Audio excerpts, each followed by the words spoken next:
하나님 말씀 함께 나누겠습니다. 빌립보서 2장 1절부터 11절까지의 말씀입니다. 빌립보서 2장 1절부터 11절까지의 말씀 함께 신약성경 319면 저와 함께 교독하겠습니다. 제가 먼저 받습니다. 그러므로 그리스도 안에 무슨 권면이나 사랑의 무슨 위로나 성령의 무슨 교제나 긍휼이나 자비가 있거든 마음을 같이하여 같은 사랑을 가지고 뜻을 합하여 한 마음을 품어 아무 일에든지 다툼이나 허용으로 하지 말고 오직 겸손한 마음으로 각각 자기보다 남을 낮게 여기고 각각 자기 일을 돌볼 뿐더러 또한 각각 다른 사람들의 일을 돌보아 나의 기쁨을 충만하게 하라. 너희 안에 이 마음을 품으라. 곧 그리스도 예수의 마음이니 그는 근본 하나님의 본체시나 하나님과 동등됨을 취할 것으로 여기지 아니하시고 오히려 자기를 비워 종의 형체를 가지사 사람들과 같이 되셨고 사람의 모양으로 나타나사 자기를 낮추시고 죽기까지 복종하셨으니 곧 십자가에 죽으심이라. 이러므로 하나님이 그를 지극히 높여 모든 이름 위에 뛰어난 이름을 주사 하늘에 있는 자들과 땅에 있는 자들과 땅 아래에 있는 자들로 모든 무릎을 예수의 이름에 꿇게 하시고, 함께 봤습니다. 모든 입으로 예수 그리스도를 주라 시인하여 하나님 아버지께 영광을 돌리게 하셨느니라. 아멘. 우리가 지난 한 달간 기도에 대하여 함께 나누었습니다. 저희가 이번 한 달간은 특별히 크리스찬 리더십에 대하여 함께 나눌 수 있기를 원합니다. 나는 리더가 아닙니다 라고 말씀하시는 분들도 혹 있을 수가 있을 것 같습니다. 하지만 우리 모두는 리더입니다. 우리 모두는 리더입니다. 왜일까요? 하나님이 부르신 곳에서 우리가 서 있으면 자연스럽게 우리는 리더가 되기 때문입니다. 저와 여러분들을 하나님은 가정과 교회와 이 지역사회와 직장으로 부르셨습니다.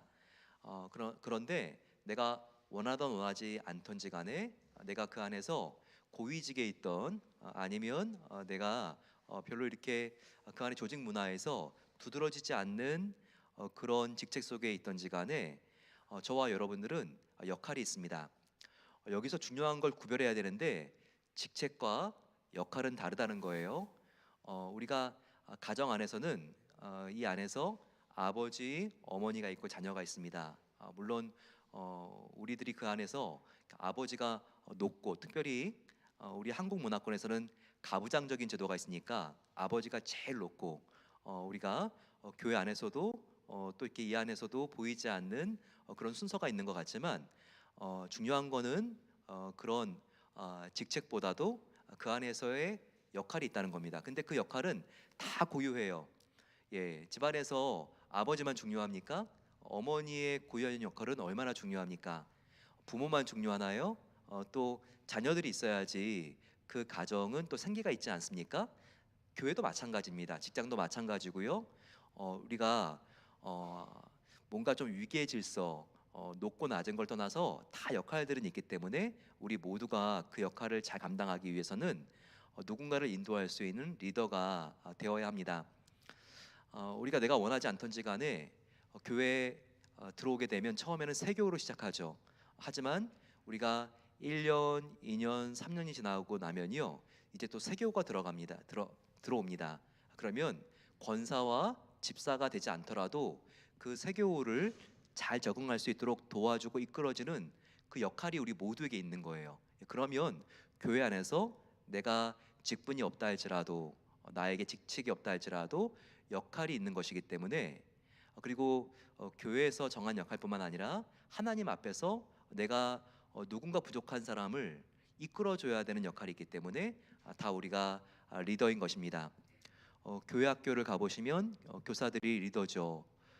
그리고 우리가 직장도 마찬가지입니다. 그 직장을 우리가 한 해, 두 해 먼저 들어온 것 이것만으로도 누군가를 우리가 이끌어줘야 될 그와 같은 책임이 있는 것이죠. 이민 문화도 마찬가지입니다. 처음에 막 들어와서 아무것도 모르는 이민자. 하지만 내가 이민 생활을 그 사람보다 1년이라도 많이 했으면 우리가 3, 40년 이민 생활 하신 분들도 또 많이 계시죠. 하지만 내가 누구보다도 이 포틀랜드 지역에 1년이라도 먼저 왔으면 그 사람은 누군가를 도와줄 수 있는 리더인 겁니다. 이런 의미에서 우리 모두는 리더고 또 우리는 하나님이 기뻐하시는 리더십을 배워야 합니다.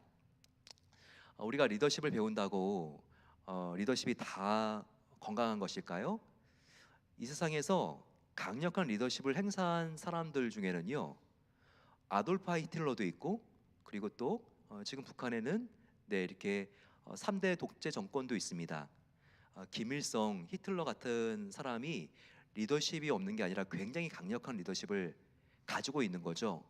하지만 그들은 하나님이 기뻐하는 리더이며 건강한 리더십을 행사했으니까 그들은 오히려 사람들을 두려움 가운데 떨게 하면서 그릇된 길, 사망의 길로 인도하는 아주 악하고 고약한 지도자들이었죠. 따라서 저와 여러분들은 정말 하나님이 기뻐하는 리더가 되기 위해서 정말 이 리더십을, 우리가 건강한 리더십을 함께 배워야 하는 것입니다. 그러면 리더십은 무엇인가? 리더십은 다른 사람을 움직이는 힘, 영향력입니다. 다른 사람뿐만 아니라 리더십은요, 자기 자신을 움직이는 것도 포함됩니다. 자기 자신을 움직일 수 없으면서 어떻게 다른 사람을 움직일 수가 있겠어요? 자기 자신을 설득할 수가 없으면서 다른 사람을 어떻게 설득할 수가 있겠습니까? 우리는 먼저 내 자신을 움직이게 할 수 있는 리더가 되기 위해서 우리가 정말 기도하고 또 연구하고 분발할 수 있어야 합니다. 내 자신을 어떻게 움직일 수 있는가? 그것은 하나님의 은혜가 있지 않으면 안 되죠. 왜냐하면 나의 마음속에 이 일을 왜 해야 되는지에 대한 동기부여가 돼야 되기 때문에 우리는 그렇게 동기부여가 될 때 움직이는 존재들이기 때문입니다. 따라서 우리는 항상 이 마음을 가져야 됩니다. 왜 이렇게 저 사람은 고쳐지지가 않을까? 그런데 나도 고쳐지지가 않는데 다른 사람을 우리가 어떻게 쉽게 고칠 수가 있겠습니까? 그러니까 항상 하나님의 은혜 없이는 나도 내 자신을 고칠 수 없는 것처럼 이렇게 다른 사람을 뭔가 바른 길로 인도하는 것은 내 힘으로 되는 게 아니라 이것은 정말 내 안에 계시는 성령 하나님이 도와주셔야지, 내가 변해야 다른 사람도 변한다. 항상 이 마음을 간직해야 한다는 겁니다. 리더십은 영향력이기 때문에 내 자신이나 다른 사람이 지금보다 조금 더 나은 모습으로 그렇게 변화되기를 원하는 기대가 다 있습니다. 나의 자녀에게 내가 건강한 리더십을 내가 실천을 해서 변화시키고 싶은 마음이 있습니까? 그 아이가 너무나 늦잠 자는 버릇이 있나요? 또 공부할 때 집중하지 못하는 버릇이 있습니까? 너무나 게임에 빠져 있습니까? 우리가 아이들뿐만 아니라 주위에 있는 사람이 요만큼만 더 변하면 정말 더 좋아질 텐데 그 사람을 향해서 우리가 갖게 되는 기대와 목표가 있다는 거예요. 그런데 같은 결과라고 하면 결국 내가 바라고 있는 사람이 같은 결과를 그 사람이 해낸다 할지라도 어떠한 방법으로 거기까지 이르게 하는가, 이 방법이 참 중요합니다. 뭔가 이렇게 늦잠 자는 아이에게 제 시간에 딱 일어나는 습관을 우리가 갖게 하기 위해서 우리는 여러 가지 방법을 사용할 수 있죠. 같은 결과, 이 아이가 부지런해지는 결과지만 우리는 여러 가지 방법을 사용할 수 있습니다. 그렇게 되기 위해서 윽박을 지를 수도 있고, 또 그 아이에게 정말 수치를 주고 비방을 하고 두려움에 떨게 하면서 처벌을 통해서 이렇게 아침에 딱 일어나는 아이로 만들 수도 있죠. 하지만 그 아이의 마음속에는 그렇게 결과는 행동적인 변화가 일어났다 할지라도 깊은 상처와 그리고 또한 그 마음속에 그 부모를 향한 불신이 있을 수도 있겠죠. 하지만 똑같은 결과를 할지라도 우리가 격려와 칭찬을 통해서 이 아이를 우리가 인도한다면 그 아이는 똑같은 결과지만 상처 없이도 또 굉장히 부모를 신뢰하면서 나중에는 이렇게 자기를 바른 습관으로 이렇게 지도해 준 부모를 고마워해 줄 날도 오면서 그렇게 그 아이는 변화될 것입니다. 같은 결과라고 할지라도요, 그 과정에서 어떤 방법을 우리가 사용할 수 있는가, 정말 이런 부분도 정말 중요합니다. 그러면 우리는 어떤 리더가 되어야 될까요? 우리가 이것을 알기 위해서 나도 모르게 나에게 영향을 주고 있는 그런 리더십이 어떤 리더십이 있는가 한번 돌아봐야 됩니다. 특별히 우리 한국 사람들은요, 내가 누군가를 변화시키려고 할 때 교회나 가정이나 직장에서나 한국 사람들은 이 세 가지 리더십에 우리는 무의식 중에 우리는 이렇게 간염되어 있습니다. 첫 번째는 무엇일까요? 바로 유교적인 리더십이죠. 특별히 한국 사회, 이 아시안권은요, 유교적인 리더십이 정말 이 중국의 몇천 년 동안의 유교의 역사를 통해서 정말 굉장히 많이 배어 있다는 것을 우리가 알아야 되겠습니다. 유교는 특별히 장유 유서죠. 순서가 있습니다. 서열이 있죠. 그 안에 나이 순서라든지 더 많이 배운 순서라든지 신분이라든지 이전에도 뭐 양반, 중인, 천민이 있었듯이 그렇게 다 이 안에 순서가 있는 거죠. 위계 질서가 있습니다. 또 가정 안에서는 가부장적인 그런 모습이 있어서 할아버지가 제일 높고 그리고 아버지, 아들 뭐 이런 순으로 딸보다는 아들이 훨씬 더 중요하게 여기는 그와 같은 습관들이 있는 거죠. 그래서 보게 되면요, 서양이나 미국이나 이렇게 지위보다는 역할이 더 중요한 평등한 구조인데 그런데 한국이나 이 동양 문화권에서는요 굉장히 지위가 중요합니다. 사장 앞에서는 과장이 꼼짝 하지 못하게 되어 있고 그 밑에 뭐 대리라고 한다든지 말단 사원은 말할 것도 없는 것이죠. 이와 같은 위계 질서가 있습니다. 그래서 개인의 실력과 능력보다는 나이가 중요하고 그리고 직장에 먼저 들어온 고참순 이런 것들이 굉장히 중요하게 여겨지죠. 근데 이건 교회도 마찬가지입니다. 교회뿐일까요? 선교지도 마찬가지입니다. 어느 선교지나 가보게 되면요, 이렇게 그 안에 선교사님들의 서열이 있는데 보게 되면 그 서열에 따라서 그 예배 인도도 항상 높은 서열의 선교사님만 하고, 근데 그 서열이 뭘까요? 그 선교지에 먼저 들어온 순서입니다. 그래서 이 순서가 정말 이 뭐 교회뿐만 아니라 선교지, 근데 이 한국의 직장 같은 데는 얼마나 이런 부분들이 학교도 마찬가지고 이게 중요하겠습니까? 두 번째는요, 의외로 한국 사람들은 이 무속 신앙에 대한 그 리더십에 여러 가지로 많이 영향을 받고 있습니다. 그래서 뭔가 무속 신앙 안에는 조장하는 힘이 두려움을 주는 건데요. 이 두려움을 통해서 다른 사람들을 꼼짝하지 못하게 하는 그런 기제들이 작용을 하죠. 세계의 유명한 이단들은 다 한국에서 나왔죠.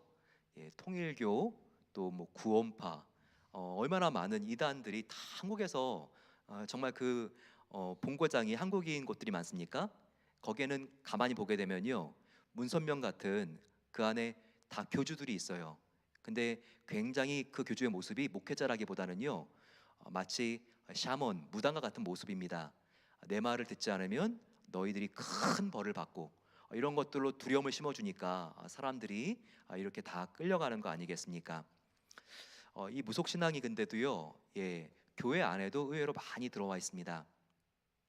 보게 되면 사주팔자 점 보는 사람들 의외로 정말 인터넷 들어가도 요즘 손쉽게 점을 볼 수가 있는데 교회에 이렇게 오래 다니신 분들이나 직분자들도 이렇게 점을 보는 그런 이렇게 통계가 굉장히 높이 보고되어 있습니다. 저도 보게 되면요, 이렇게 때때로 참 이렇게 이상한 모습들을 저도 보게 됩니다. 자동차를 산 분들이요 저한테 와가지고 기도해 달라고 하는 경우도 있는데 많은 경우에 이렇게 우리가 한국 같은데 보게 되면 그 큰 생선 같은 거 말린 거 이렇게 걸어놓고 실도 여기 이렇게 감은 다음에 그렇게 차 사면 이렇게 고사 지내고 이렇게 타고 다니지 않습니까? 그런 영향들이 의외로 많은 거예요. 목사님 오셔서 기도를 해줘야지 우리 집에 이삿짐을 풀겠습니다. 그때 보면 이사 가는 날짜도 손이 낀 날짜가 있잖아요. 그래서 한국 사람들 얼마나 조심합니까? 이 손이라고 하는 게 뭐냐면 귀신이 설치고 다니는 날이 있대요. 그래서 그런 날들을 피하려고 하는데 이와 같이 뭔가 이렇게 이런 샤먼, 악귀가 있을 것 같아서 그 악귀 때문에 굉장히 마음을 졸여하고, 또 누구는 이렇게 악령을 또한 이렇게 분명히 악령이 존재하죠. 하지만 그것을 지나치게 강조하면서 정말 예수님은 하나님은 사랑의 영인데 그거보다도 훨씬 더 사람들을 두려움으로 몰아넣으면서 그렇게 인도하고 영향을 미치려는 경향들이 있죠. 근데 여러분 조심해야 될 게 이 무당들이 하는 걸 보게 되면요, 무속신앙 안에는 성과 악의 개념이 별로 없습니다. 그래서 정말 이 윤리적인 거, 도덕적인 거 이런 게 별로 중요하지 않아요. 중요한 건 뭐냐면 어떻게든 화와 벌을 피하게 해주는 거, 이게 정말 중요한 겁니다. 그래서 한번 무당을 한번 보시기 바랍니다. 무당이 뭔가 좀 이렇게 정직하게 살아라, 내 이웃을 내 몸과 같이 사랑해라, 예수님 같은 말을 하는 거 봤어요? 정말 정직해야 된다. 십계명에 나오는 이와 같은 가르침을 무당이 하는 거 봤어요? 무당은 뭐라고 말합니까? 이거 안 좋다, 돈 더 내라, 항상 이거죠. 그렇기 때문에 무속신앙 안에는요, 이게 선과 악의 윤리가 있는 게 아니라 그 안에서 정말 뭔가 해주면 더 많이 이렇게 상을 받고, 너가 이거 안 해주면 큰 벌 받는다, 이렇게 해서 두려움을 조장하는 경우들이 참 많이 있다는 겁니다. 그런데 하나님은 어떤 하나님입니까? 하나님은요, 우리를 끊임없이 한없이 용서해 주시고 사랑해 주시는 하나님이십니다. 거룩하시고 선하신 하나님, 그분이 우리에게 고난을 주시는 것도요, 이게 그냥 두려움을 주고 벌 주는 것으로 끝나는 게 아니라 사랑의 하나님이시기 때문에 우리가 하나님께로 더 가까이 오지 않으면 안 되는 바로 그 시점이기 때문에 하나님께서 우리를 주님께로 인도하고 또 더욱더 하나님과 친밀하기 위해서 이런 고난도 허락하는 경우들이 있는 것이죠. 그래서 우리가 알게 모르게 이런 무속적인 리더십, 이런 부분들에 있어서는 우리가 그런 리더십을 행사해서도 안 되겠고, 또 그런 리더십에 끌려가서도 안 되겠습니다. 또 하나는요, 군사 정권적인 장제가 있습니다. 우리나라는 정말 그동안 계속해서 이 60년대, 70년대, 80년대가 군사 정권에 의해서 계속해서 정부가 조직되어졌던 그러한 특수한 그런 민주화가 되어가는 과정 속에서 역사가 있었죠. 그렇기 때문에 군대 같은 모습이 의외로 사회와 그리고 또 때로는 우리 영적인 그런 라이프 스타일 안에도 젖어 있는 것을 우리가 발견하게 됩니다. 군사 정권은 뭐죠? 안 되면 되게 해라. 이거는 저도 군대 갔을 때 신병 교육 때부터 배운 거였습니다. 수단과 방법을 가리지 않고 저 고지를 점령하는 거. 따라서 과정은 중요하지가 않습니다. 결과가 중요한 것이죠. 이런 밀어붙이기식, 그와 같은 정말 리더십, 이런 것들은 사실 봤을 때 많은 부작용들이 있죠. 군사 정권도 굉장히 경제를 성장시킨 그 나름대로의 또 이렇게 강점은 있었지만 그 뒤에 수많은 비리가 터져 나오는 것과 같이 어려움이 있을 수가 있습니다. 교회 안에도 보게 되면요, 이렇게 한국 교회 안에 이렇게 밀어붙이기식의 뭔가가 있습니다. 보면 뭔가 이렇게 금요 폭풍 기도회 그리고 40일 홍해 대작전, 이런 것들을 보게 되면 하나하나 안에 이 군사적인 용어와 잔재들이 많이 있는 거죠. 그리고 보게 되면 팀 문화보다도 1인 영웅을 기대하는 그와 같은 모습들이 이 사회뿐만 아니라 교회 안에도 있습니다. 하지만 정말 중요한 것은 서로를 정말 존중하는 이 팀 문화, 그리고 결과를 수단 방법 따지지 않고 달성하는 것보다는 이 과정을 정말 중요시할 수 있는 그와 같은 모습들, 이런 것들이 더 건강한 리더십이라고 할 수 있죠. 따라서 우리는 뭔가 이렇게 우리 안에 성경적인 리더십이 아니라 우리도 모르는 새 무의식적으로 유교적인 리더십이 영향을 줄 수 있다는 사실, 또 무속적인 리더십도 있다는 것, 그리고 군사 정권의 잔재도 우리가 함께 있다는 것, 이런 부분들에 있어서 우리가 주의를 해야 될 것입니다. 그러면 오늘 정말 살펴보고 싶은 것, 예수님의 리더십은 무엇인가? 저를 한번 따라해 보십시오. 예수님의 리더십은 서번트 리더십입니다. 종의 리더십입니다. 예, 잘하셨습니다. 잘 따라하셨는데요. 예, 종의 리더십, 서번트가 바로 이 종이라는 거죠. 낮아져 섬기는 리더십, 바로 이것이 예수님의 리더십이었습니다. 특별히 이 모습이 잘 나타나 있는 것은 요한복음 13장입니다. 예수님께서 십자가에 달려 죽으시기 전날 밤 제자들의 발을 닦아 주셨죠. 13장 4, 5절 요한복음을 보게 되면 저녁 잡수시던 자리에서 일어나 겉옷을 벗고 수건을 가져다가 허리를 두르시고 이에 대야에 물을 떠서 제자들의 발을 씻으시고 그 두르신 수건으로 닦기를 시작하여라고 나와 있습니다. 정말 무릎 꿇고 그 냄새 나는 제자들의 발을 닦으시는 예수님의 모습, 얼마나 이 모습이 정말 하나님의 사랑을 우리에게 보여주고 있나요? 이 모습은 정말 예수님의 그 리더십의 가장 중요한 사랑을 이 안에 담고 있습니다. 하지만 우리가 뭔가 좀 눈여겨봐야 될 게 있습니다. 예수님의 리더십은 이와 같이 섬김과 친절과 온유함, 공감 능력, 이런 리더십의 모습만 예수님이 가진 건 아니었다는 것이죠. 때로 예수님께서는 권위를 가지고 훈계하셨습니다. 정말 눈물이 이렇게 날 정도로 정말 베드로한테 베드로야 너가 이러면 어떡하냐, 심지어 사탄아 물러가라, 베드로 안에 있는 그 악한 영향을 미치고 있는 그런 영에 의해서 미혹에 이끌리지 말라고 이렇게 가장 아끼는 제자 베드로도요 훈계로 예수님께서 이런 부분들을 정확하게 짚으시고 또 예수님께서 그런 부분들을 말씀하신 것을 우리가 알 수 있죠. 또 성전에 들어갔을 때도 채찍을 허리띠로 채찍을 만드사 정말 얼마나 예수님께서 이런 부분들에 대하여 또 예수님께서 훈계하십니까? 따라서 예수님의 정말 이 리더십의 모습은요 한 가지 모습이 아니라 굉장히 다양했다는 것을 우리가 알 수 있죠.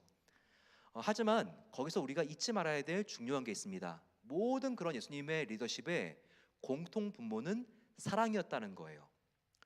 베드로를 눈물이 이렇게 날 정도로 따끔하게 훈계했을 때도 그리고 성전에서 예수님께서 정말 그와 같은 정말 권위를 가지고 훈계하셨을 때에도 하나님을 사랑하는 마음, 바로 그와 같은 마음을 가지고 사랑의 마음을 가지고 오셨다는 것이죠.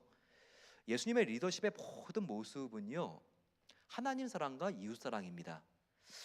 그와 같은 사랑에서 예수님께서는 권위와 훈계와 오래 참음과 용서와 품어주심과 섬김을 같이 하신 것이죠. 그래서 우리는 예수님의 리더십을 정말 보면서 어떤 한 모습이 아니라 각각에서 예수님께서 다른 사람을 예수님께로 가까이 인도하는 그와 같은 방법들, 그 원리들을 배울 수 있어야 합니다. 그러면 이와 같은 사랑의 마음이 정말 잘 나타나 있는 부분이 있는데요. 바로 이 부분이 오늘 읽은 본문입니다. 빌립보서 2장 5절부터 8절까지의 말씀. 이 말씀 안에는 예수님의 리더십, 서번트 리더십, 종 대신 리더십이 무엇인지가 잘 설명되어 있습니다.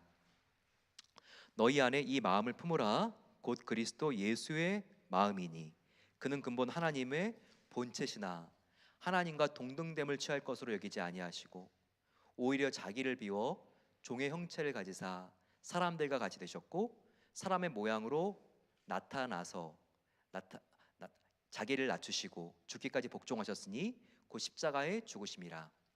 여기 보게 되면요 예수님이 낮아지신 7개의 과정이 나타납니다. 이것을 예수님의 자기 비하 7단계 혹은 예수님의 자기 강등 7단계라고 이렇게 말을 하거든요.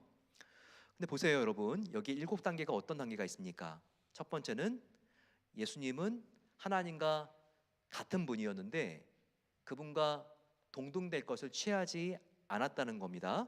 두 번째는 자기를 비운 것, 세 번째는요 종의 형체를 가지신 것, 네 번째는 사람과 같이 된 것, 다섯 번째는 사람의 모양으로까지 나타난 것, 여섯 번째는 자기를 낮추신 것, 일곱 번째는 죽기까지 복종하신 것입니다. 근데 여러분 보세요. 예수님의 서번트 리더십, 종대심은 7개 과정 중에서 몇 번째 해당합니까? 세 번째 해당하죠. 왜 세 번째죠? 세 번째가 종의 형체를 가졌다. 이 종이라는 말이 나오잖아요. 그런데 예수님의 이 리더십의 정말 대단하고 위대한 점은 무엇인가요? 그것은 저와 여러분들은 종처럼 행하는 것도 얼마나 어렵습니까? 3단계까지도 얼마나 어렵습니까? 그런데 예수님께서 종의 모습을 보여준 것은 7개 단계 중에서 3단계, 고작 3단계에 불과하다는 거예요. 그 뒤에 4단계가 더 있다는 거예요. 그 뒤에 4단계는 무엇입니까? 이것은 사랑과 같이 되셨고 하나님이요. 그리고 사람의 모양을 가지셨고 자기를 낮추셨고, 그리고 7번째가 뭐죠? 죽기까지 복종하셨다는 겁니다. 따라서 예수님의 리더십의 정수 본질은 무엇인가? 바로 그것은 자기를 죽기까지 바로 이 복종했다는 것, 바로 자기 부인, 여기에 있다는 것을 우리가 꼭 기억해야 합니다. 저와 여러분들은 얼마나 우리 자신을 부인할 수 있습니까? 이거는 내가 얼마나 노력해서 성취한 건데, 내가 가진 건데, 내가 이것을 구매한 건데, 이건 나의 기득권이기 때문에 내가 마땅히 누려야 돼. 마땅히 누릴 수가 있죠. 누려야 합니다. 하지만 그것을 사랑의 마음으로 내려놓는 것, 이건 진짜 어려운데요. 정말 이게 예수님의 모습을 담는 정말 진짜이고, 그리고 예수님을 닮아가는 그 리더십의 가장 가까운 모습이라는 것을 우리가 알아야 되겠죠.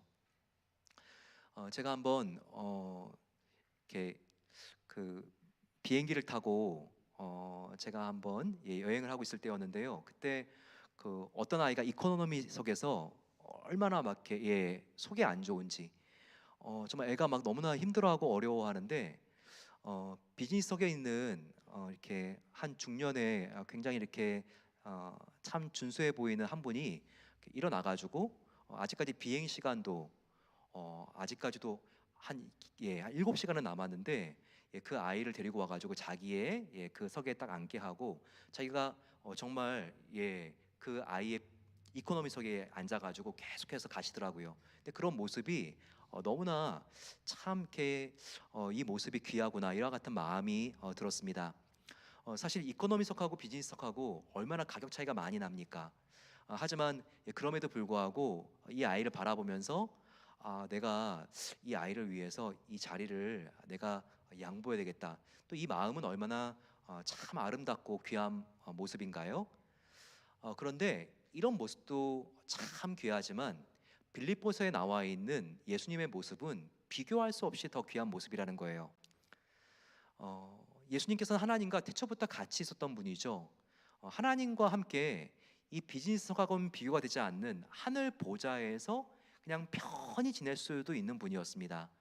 하지만 하나님께서 창조하신 그 인간이 타락하고 그렇게 아버지가 괴로워하니까 자기의 보좌를 다 버리시고 하나님과 같은 자리에 앉아서 계속 있을 수도 있었던 바로 그분이 이 땅 가운데 내려오셨다는 것이죠.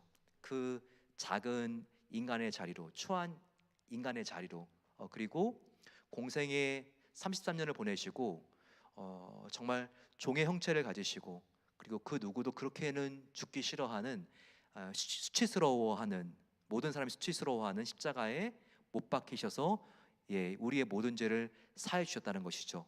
이것이 얼마나 귀한 리더십입니까? 따라서 십자가의 죽음이 예수님을 담는 리더의 영성의 핵심이라는 것을 우리가 꼭 기억해야 합니다. 그러기 위해서는 예수님과 같은 자기 부인이 시작입니다.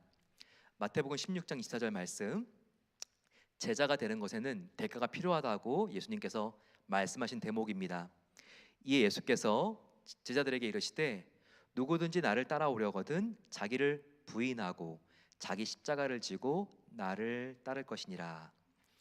예수님을 따라올 때 우리가 정해놓은 계획, 그리고 욕심, 나의 권리, 이런 부분들을 우리가 디나이, 부인하고 주님을 따를 것을 말씀하셨습니다. 이러면 정말 손해 볼 것 같죠. 하지만 그렇지 않습니다. 주님의 이 부르심을 따라가는 사람에게는요, 이상 그 어디에서도 보상할 수 없는 정말 깊은 만족과 감사와 기쁨이 그 마음을 충만하게 적시는 것입니다. 따라서 영적인 리더는요, 팔로워들을 막 컨트롤해가지고 자기 리더를 섬기게 하는 게 아니라 자기를 컨트롤해가지고 팔로워를 섬기는 거죠. 자기를 묻고 다른 사람을 풀어주는 거죠.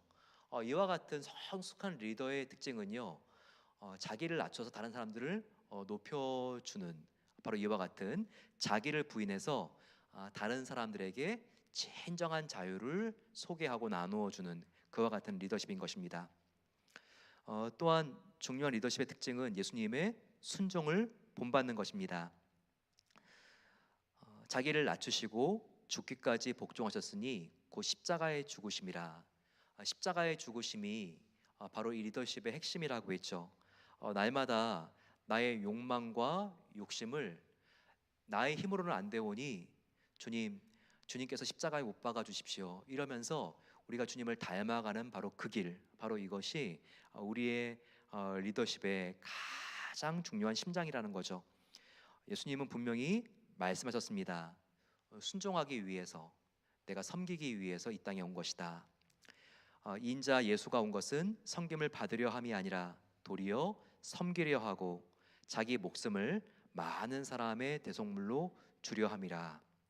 우리도 이와 같은 마음을 가지고 정말 섬기러 오신 예수님을 본받아 우리도 섬기는 자리로 나아가게 되시기를 간절히 축원합니다. 고린도전서 13장 4절 7절 말씀은요, 사랑장인데 많은 경우에 우리가 사랑은 오래 참고 온유하고 시기하지 아니하며, 앞에 주어를 사랑으로 우리가 먼저 시작하는 경향이 있죠. 근데 이것을요, 우리가 때로 사랑 대신에 나는이라고 우리가 바꿔서 한번 읽어보게 되면요, 그게 그렇게 가깝게 다가오고 구체적이고, 그리고 우리가 주님을 닮은 리더십을 어떻게 우리 삶에서 표현해야 되는지를 보여줄 수 있습니다. 한번 사랑은 나는으로 바꿔가지고 우리 같이 한번 이 부분을 우리가 한번 읽어보겠습니다. 명심한다는 마음을 가지고 우리 한번 할 수 있으면 하나님의 도움을 간절히 바라는 마음으로 우리의 손을 우리 가슴에 한번 얹고 같이 한번 우리 읽어보겠습니다. 시작.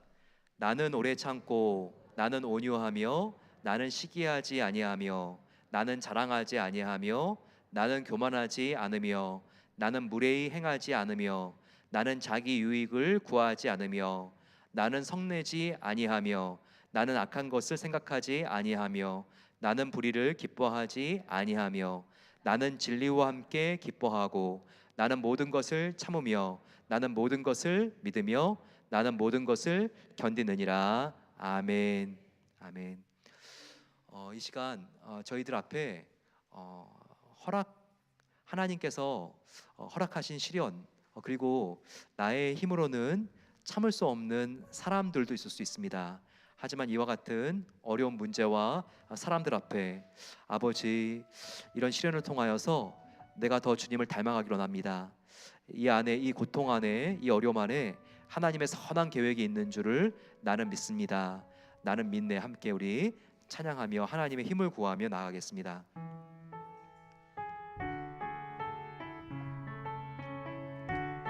주님과 함께 사랑으로 승리하겠습니다. 그 힘을 주시옵소서. 함께 찬양합니다.